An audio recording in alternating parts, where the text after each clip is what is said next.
కేసీఆర్ ప్రభుత్వం రైతులు రాజును చేస్తే కాంగ్రెస్ సర్కార్ అన్నదాత యాచించాలని చూస్తోందన్నారు బీఆర్ఎస్ వర్కింగ్ ప్రెసిడెంట్ కేటీఆర్. రైతులకు సంబంధించి అన్ని వివరాలు ప్రభుత్వం దగ్గర ఉన్న ప్రమాణ పత్రాలు అడగడం ఏంటని ప్రశ్నించారు. ఇచ్చిన హామీలు అమలు చేయని ప్రభుత్వమే డిక్లరేషన్ ఇవ్వాలని డిమాండ్ చేశారు. కాంగ్రెస్ మోసాలపై ఊరూరా పోస్టర్లు వేస్తామని ప్రకటించారు కేటీఆర్. రైతుకు పెట్టుబడి ఇవ్వాలి అని ఆలోచన చేసి దాన్ని అమలు చేసిన నాయకుడు మా నాయకుడు కేసీఆర్ గారు.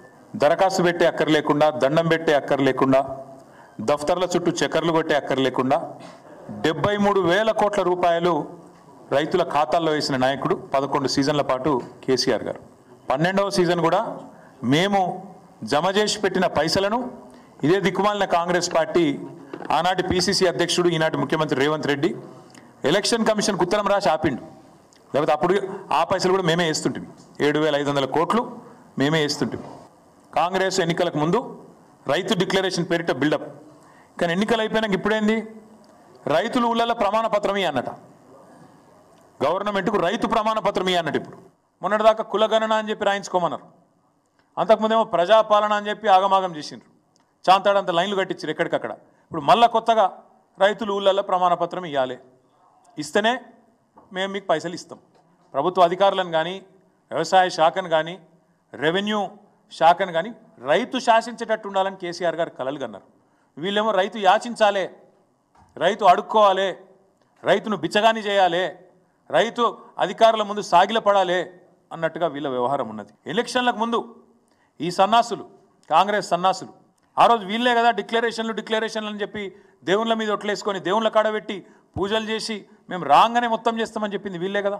నువ్వు ఇవ్వాలని ప్రభుత్వం ఇవ్వాలి ఊరూరా ప్రమాణ పత్రము, డిక్లరేషన్. ఏ ఊళ్ళో ఏ రైతుకు ఎంత రుణమాఫీ ఏందో దమ్ముంటే పెట్టు లిస్టు. రేపు నువ్వు భూ యజమానులకు రైతు భరోసా ఎట్లా ఇవ్వబోతున్నావు, ఎట్లా నువ్వు కౌలు రైతులకు ఇవ్వబోతున్నావు లిస్టు పెట్టు. డిక్లరేషన్ నువ్వు ఏ ఊర్లో బోనస్ ఎంతమందికి ఇచ్చినావు పెట్టు. ఏ ఊర్లో కాంటా ఎంత పెట్టినావు, ఏ ఊర్లో ఎంత కొనుగోలు చేసినావు, ఏ ఊళ్ళో రైతు కూలీలు ఎంతమంది ఉన్నారు, ఎవరికి ఎంత బాకీ పడ్డావు. నీతి తప్పిన బేయిమాన్ ప్రభుత్వం ఇది. మీరు ఇవ్వాలి ప్రమాణ పత్రం రైతులకు. రైతు బంధులో ఏదో జరిగింది, తప్పు జరిగింది అని ముందైతే బట్టగాల్చి మీదేసి ఆ తర్వాత ఆ పథకాన్ని బొందబెట్టడమే ప్రభుత్వం యొక్క ప్రధాన ఉద్దేశం లెక్క కనబడుతున్నది. ఏ ఊర్లో నువ్వు చెప్పిన 22,000 కోట్లు ఎక్కడ దారి మళ్ళినాయి, అవి ఎవరి ఖాతాల్లో పోయినాయి లిస్టు పెట్టు, ఊరూరికి పెట్టు. మేము రాష్ట్ర రైతన్నలను అడుగుతున్నాం, నిలదీయండి, ప్రభుత్వాన్ని నిలదీయండి, అడగండి ఎందుకు ఇవ్వాలి ప్రమాణ పత్రం. నేను పెట్టిన కదా ప్రజాపాలనల దరఖాస్తు, ఏడవైంది నా దరఖాస్తు అని అడుగుండ్రి. ఈ పోస్టర్లు ఊరూరా వేస్తాం. ఈ ప్రభుత్వం వచ్చినాక ఎగ్గొట్టింది ఒక్కొక్క రైతుకు మొత్తం అందరు రైతులకు కలిపితే దాదాపు 26,500 కోట్ల రూపాయలు. 2 ఎకరాలకెంత, 3 ఎకరాలకెంత, 7 ఎకరాలకెంత, ఇవన్నీ ఊరూరా పోస్టర్లు వేస్తాం.